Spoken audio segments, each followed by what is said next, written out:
Hi everybody, welcome to Gabby's Art Studio. Today I'm going to explore more watercolours.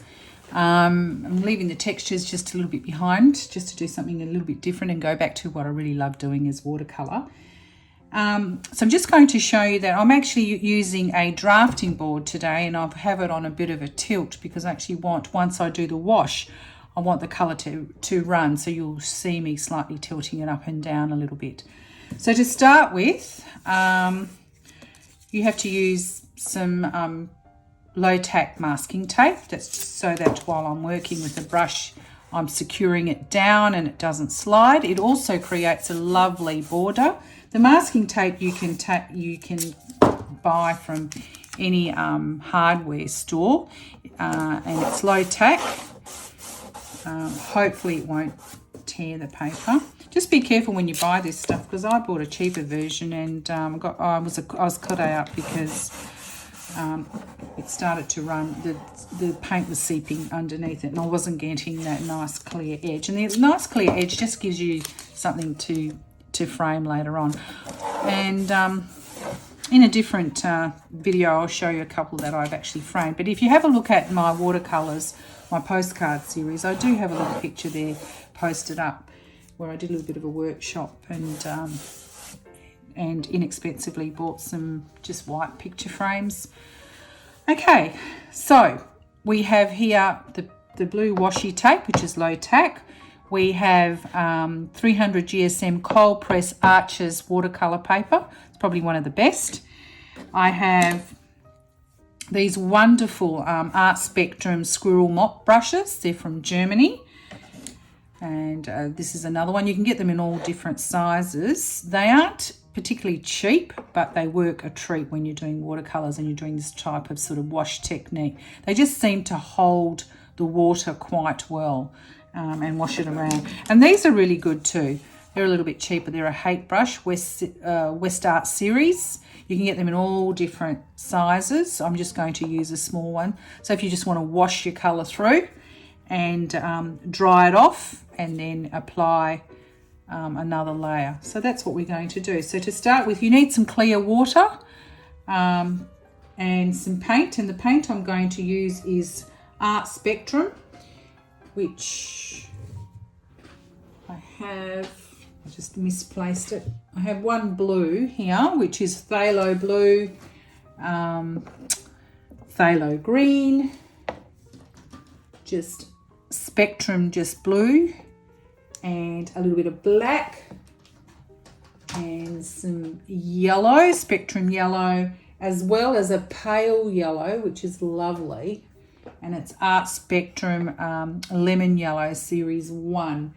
I may add a little bit of red. I don't have these, unfortunately, in a red, so I may need to compromise and just do a little bit of acrylic over the top of it and see how we go. So it's all experimental. It'll be quite a lot of fun. Just looking at, once again, just a landscape from my imagination. I've done a lot of travel, 6 months in Europe in 2022, seeing lots of wonderful landscapes, especially in Norway.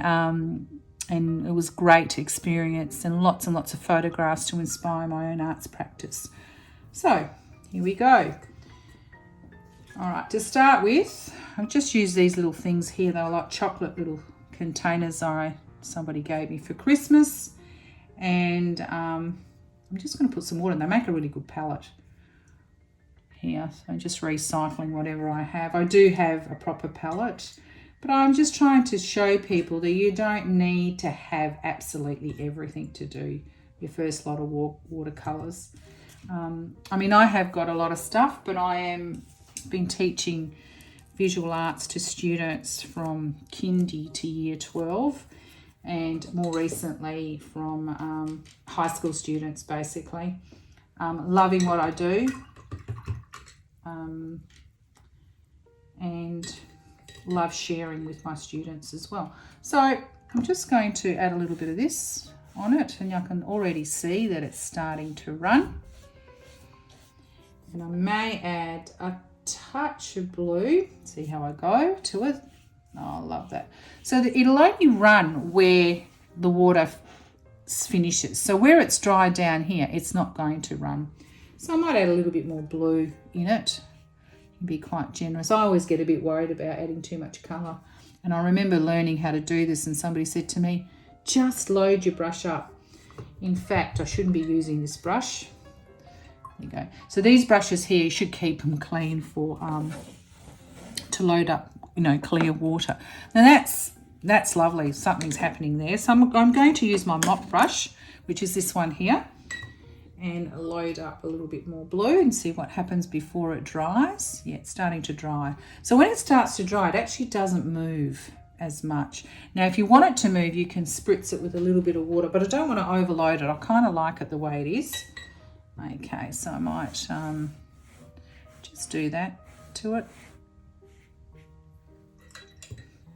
Maybe use the wet brush to guide it a bit. And if you want to add some clouds, you can just use paper towel, scrunch it up, and you know, just absorb it in areas, or streak it through, whatever. There you go, not too much. All right, so what I'll do now is I just go away, let that dry, and see what happens. If you want, you can absorb a little bit of what's that pool that's happening down there. But I kind of like that pool. It's going to lead to something unpredictable. I'm not sure what. You can tilt it up. I've taped it down and I don't want to move the board, but you can tilt it up because this is a pool in here and the water would run back if you want that to happen, and you can guide it using your brush. I'm allowing it to do what it wants to do. I'm not too fussed about it. I might see what happens if I add a little bit of air to it.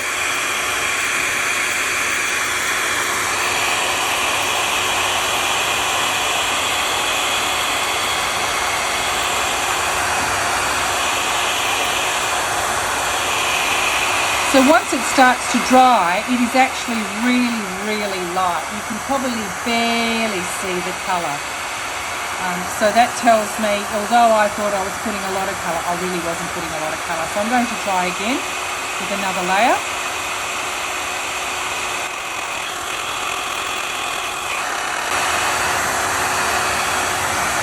And it's quite dry. Okay. So what I might do is I might just leave that pool. It's sort of looking like a bit of a, I don't know, a lake or a puddle. I'm not quite sure what I'm going to do with it. And I will get my brush. Where did I put it? Okay, here. I don't have a big space, so I tend to sort of work quite cramped. Okay, so I might just put a little bit of water up here. Let's load up some more blue onto here. Let's be generous, and I've used the wrong brush again. Oh well. All right. And you might decide, okay, put a bit of water, something else is happening. Great, looking good, looking good. Just a little bit of water there. Go back to using my mop brush. I might try a different blue, and this time I'm going to use, rather than phthalo blue, I'm going to actually add a little bit of really sort of almost a cobalty blue, just to add a little bit of interest. That's pretty cool. Yay. Oh, I like that. It's running beautifully. It's creating unusual puddles. Okay.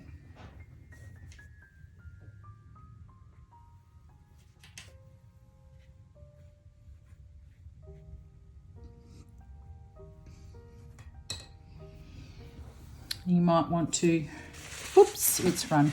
Oh, I knew that was going to happen, just too much water. So you can absorb it. It doesn't really matter.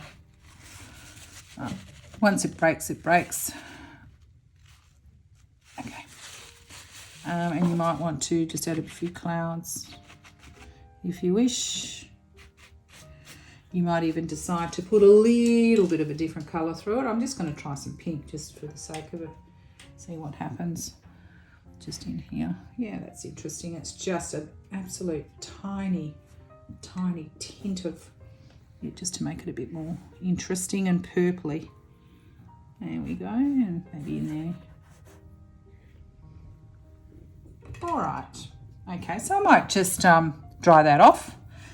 Actually, my clouds have disappeared now, so maybe put a few clouds in here.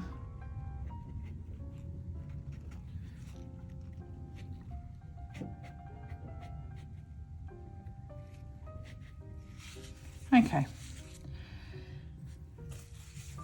Interesting. So I'll dry that off. Now that's going to dry quite light.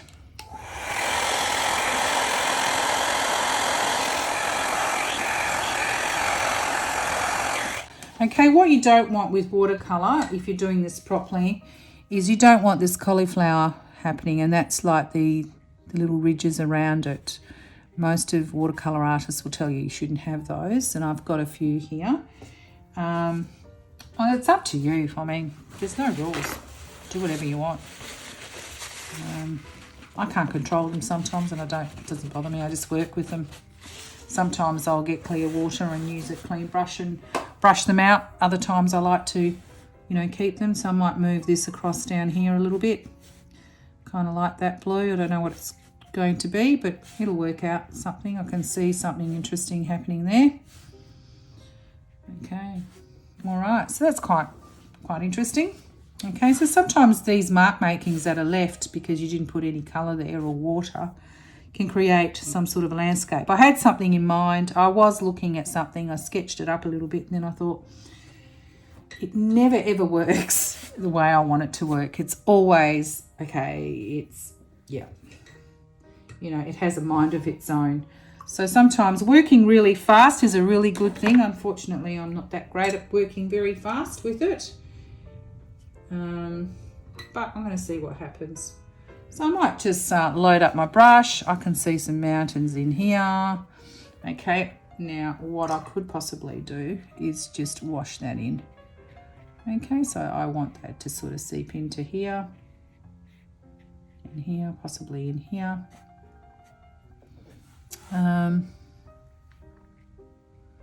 Like so.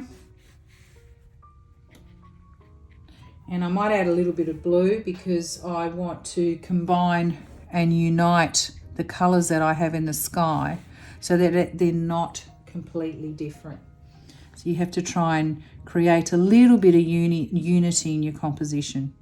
Okay, so I might even add a little bit of red in here, see what happens. Yep, that looks good. So it picks up the red from the top. Okay, and that's quite interesting in there.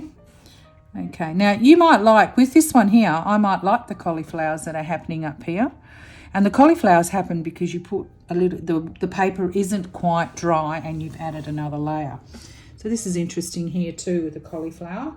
I actually don't mind that in here. Maybe even in here, just add a little bit. Just play with it. If you think, oh, it's going to run, just pick it up. You can do as many layers as you like. You keep working on it. Some of the really great watercolour artists, I mean, they just put down a colour and that's it. They just know when the colour hits the paper and it looks awesome. I follow quite a few of them and I just love what they do with it. It's absolutely wonderful. So it's inspired me to do my own and to share that with whoever wants to watch my YouTube channel. I hope you're enjoying it. I'm certainly enjoying playing with it. And see, here it's not actually moving as much because it's already dry up there. So that's what you've got to be very careful of. Oops. Okay. Don't want all of that. And don't want all of that, so bring it back. All right, so I'm going to dry that off. And actually, before I dry it off, I might use a fan brush and see if I can sweep some of this up. Yep, you can, and then just push it out a little bit more up here while it's still. See how it looks like reeds in the background. Makes an interesting effect. Or you can go that way to create something a bit different. Once it's dry, it's probably better. But this is just pushing the paint, not too much.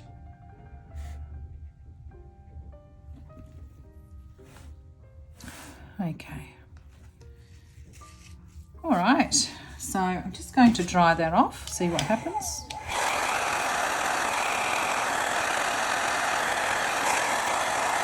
Okay, so I have that dry.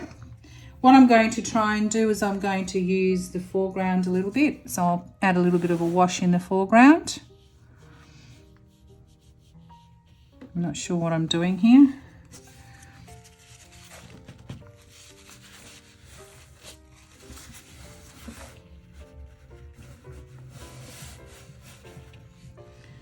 Okay, using my mop brush again.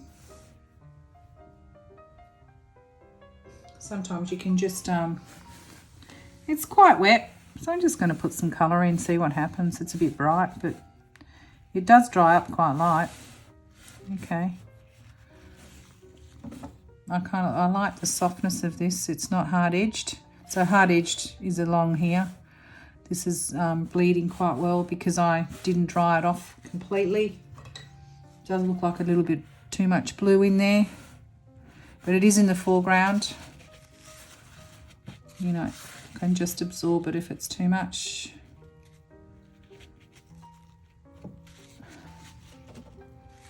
Okay. That looks quite good doing that. Spreading it out a little bit. Okay, so I might decide, all right, well, we'll see how I go. That blue's pretty intense.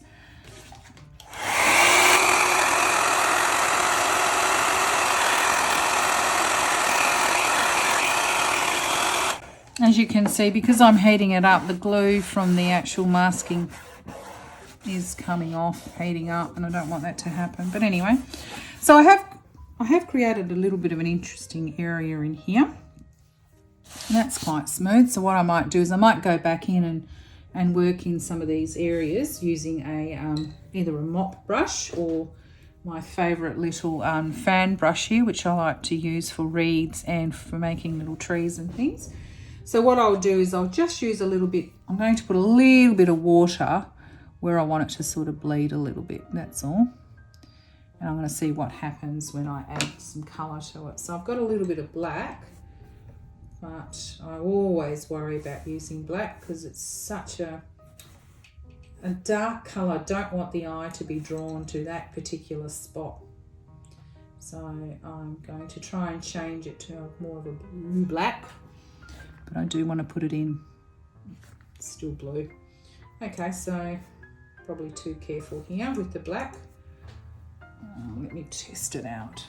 Oh, it's still, so it's best to probably have a little piece of paper. You can test it out. I'm going to go straight in.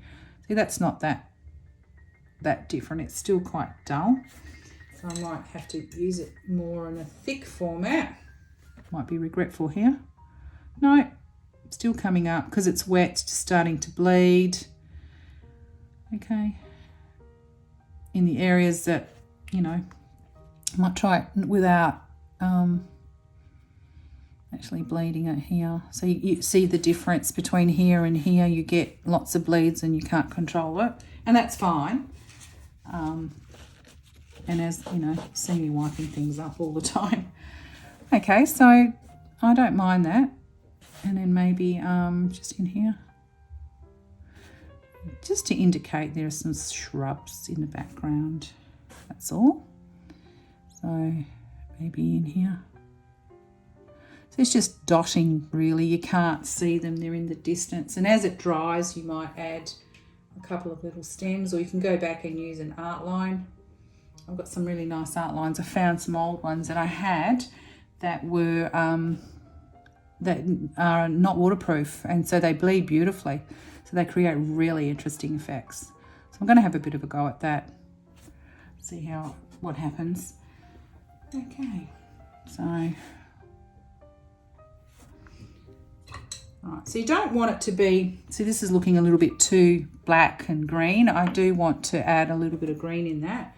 So I'm going to just go into it with touches of green. See what happens, and then I'll just dab it on. It's still got black. Just to bring it out a bit. If it's too green, go like that before it dries. A bit late. That's all right. Okay. All right, and then over here I'm going to do some reeds. I'm going to try and do a little bit of sort of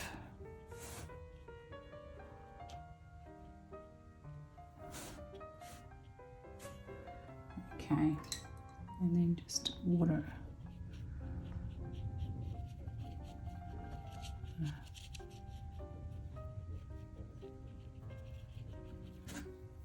Right, so then I might use a just a little bit of, not to keep it too white, just tint it a bit, move some of this colour around. You don't want to have some areas white, but just blend it a bit. Pick it up, blend it, pick it up. Now once it's dry, it is hard to pick up. But that doesn't matter, you can have a go. See, this was quite dry, so it didn't actually move. Had I done that with, you know, wet, it would have been, and I might even put some up there, some of the green, just to unify it a bit, that's all. Can be quite interesting. Right, I'm going to be daring now and do something I normally don't do. I'll probably regret it, but let's have a look. So I've got some wet here. I'm actually going to put some really dark colour. Ooh, I'm overcautious. That's okay, that's fine. That's quite dark in there, and I actually intended for that to be like that. Okay, I want it to bleed out slowly.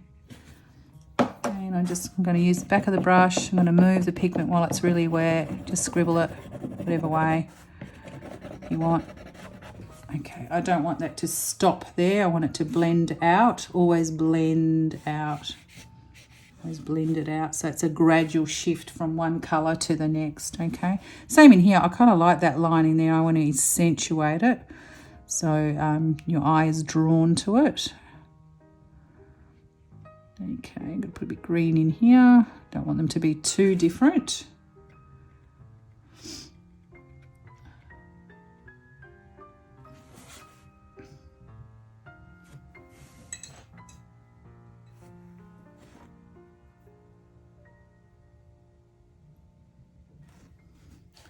That's kind of nice. There's some darker areas. Just using the very tip of the brush. Maybe put the darker areas underneath because the light's hitting the top of the tree. Didn't pay too much attention to that, but that's usually the rule. Okay, and you can put some darker areas in here. Maybe even allow that to sort of drift out here a little bit.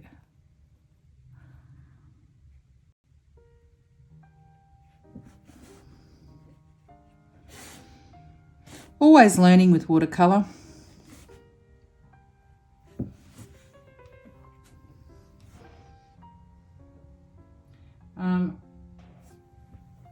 I admire the artists that really can control the colour. You know, portrait artists are fantastic at getting all the skin tones right. But because once the pigment hits the paper, that's it. You can't really change it. You can absorb it a little bit, but not too much. Okay, so I'm thinking... just want a bit more definition here. A bit too much there. Okay.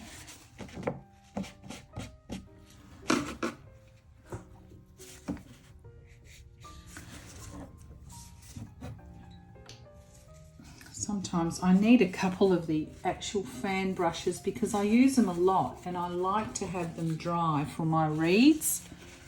So I'll have to dry this one off, just rubbing it onto the tissue or even a piece of newspaper. Let's see how we go.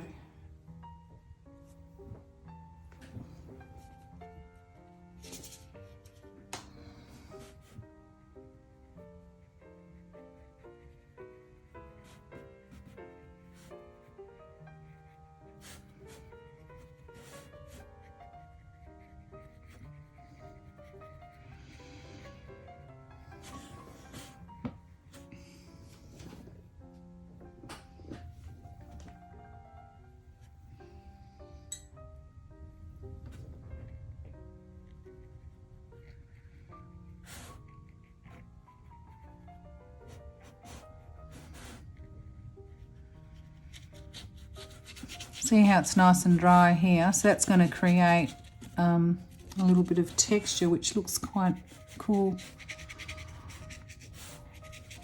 So the brush is quite dry and I don't have a lot of pigment on it, and it's just creating that lovely texture to make the ground look quite rugged, I suppose.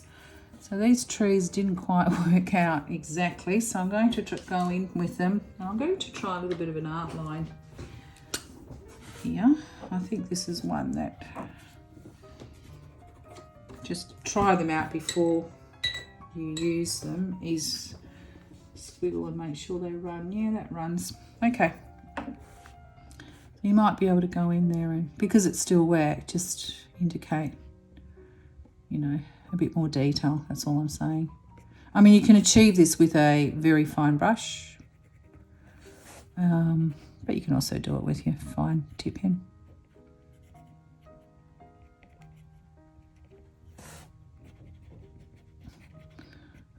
I like to use them. I do have colours in these as well that bleed, and they're quite nice too. So I might see if I can find a blue.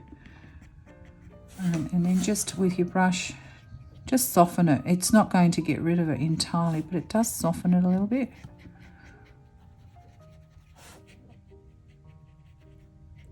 Yeah.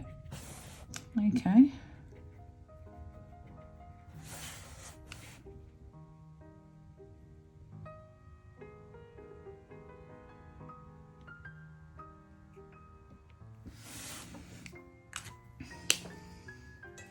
Don't want to do too much to it, but I feel like I should maybe put a little bit of the purpley colour in the white here, so I have a little bit of wetness happening.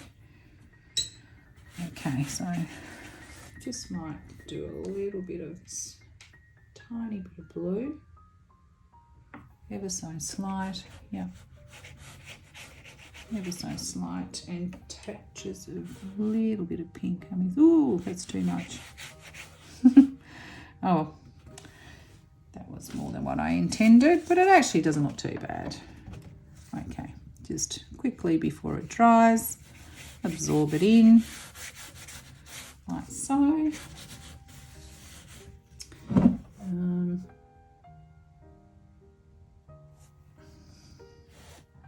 Just by the tip of the brush while it's wet.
Wondering if I should put a little bit of yellow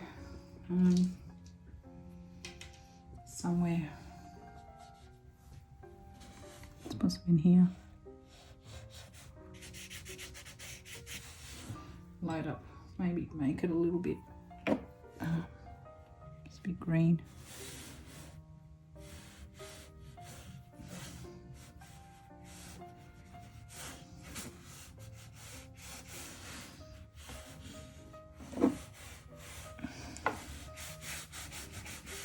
I don't have a lot on my brush. This is the reason why that's more intense there, because it had a little bit of blue, and obviously blue and white make green. So I might just absorb that a little bit. Just want a tint, an absolute tint, which is very, very subtle. So this is still wet. I'm just going to add a little bit of a tint in here to make it interesting. And maybe even down here. Oops, that's far too bright. Okay, and I can just wipe that off. Now I might even add some water to the sky while I've still got it. And put a little bit of yellow through it. Just whatever I've got left on my brush. So that just unifies. You can see what I'm talking about when it's to do with unity. It's to do with, okay, I've now tinted it a little bit in here and I've put a little bit in there. But you must be really careful that you don't have your watermarks up here, your cauliflowers. This looks a little bit flat, so I might continue working with it. Just putting a little bit of blue and green just in here. Whoops, a bit too intense.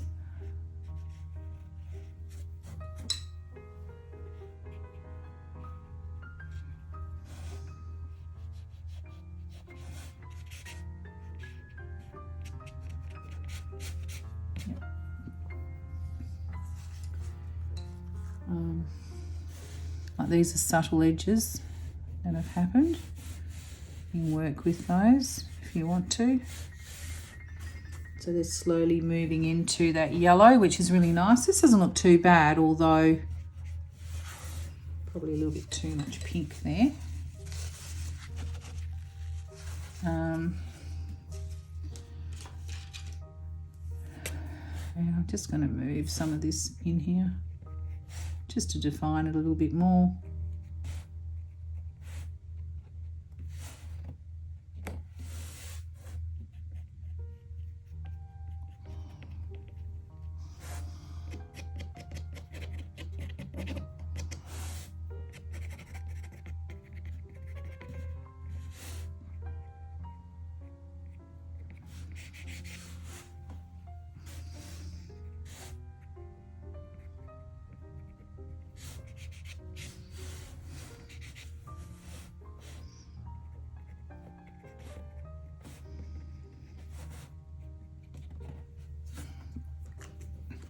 I think I might just leave it because you can overwork it, you know.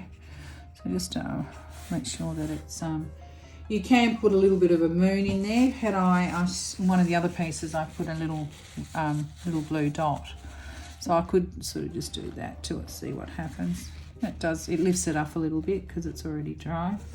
But you could do that if you want to. I'm not going to. I might just go over that because it's already there. I kind of like that little bit of pinkness to it. Might add a little bit more. See what I mean? I can't stop. Just a little bit more down here. Yeah, and maybe in here, just to balance it all up. And you can maybe work with a bit of, you know, darkness in here as well. So just to add a little bit of dimension and contrasts.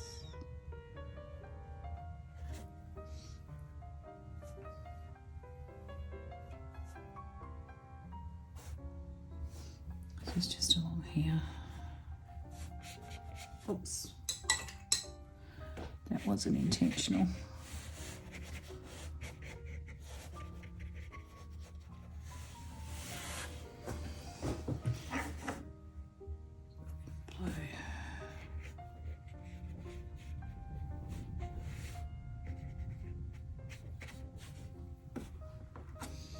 Kind of like a little bit of this blue happening in here just to pick up what was over here.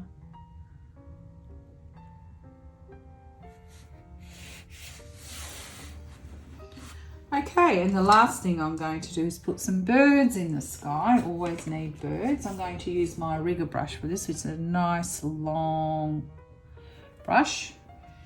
They're usually black.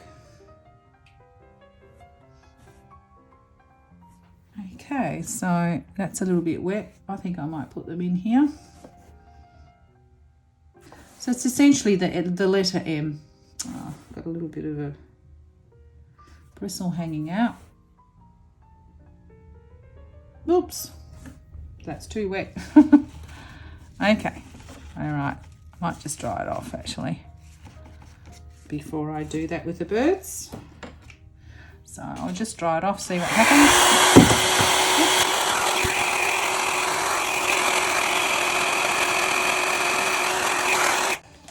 I can still see a little bit of a cauliflower, so that's happened on here. You can get some clearer water and just wash it out. So every time you put another colour, you should probably put it right across without and just use clear water to blend the colour. If you put the whole colour across, obviously you're going to lose some of the colours that are underneath it, which we don't necessarily want to do here. So as you can see, just letting it run like so. I think it's relatively safe to try and put these birds in. Let's have a go again. Birds are usually where I've made a little bit of a mistake. You know, if I've splattered paint accidentally. So you can just have a go up here. Yeah, that looks kind of cool. All right, let's see.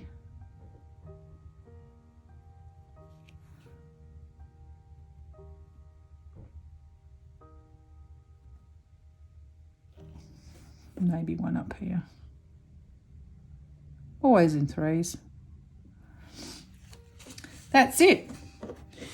And I'm not going to do any more to it because I think if I do, I can keep working on it all night if I want to. I don't want to. I think it looks quite good the way it is. So if you like it, give us a like and see you next time. Thanks for watching.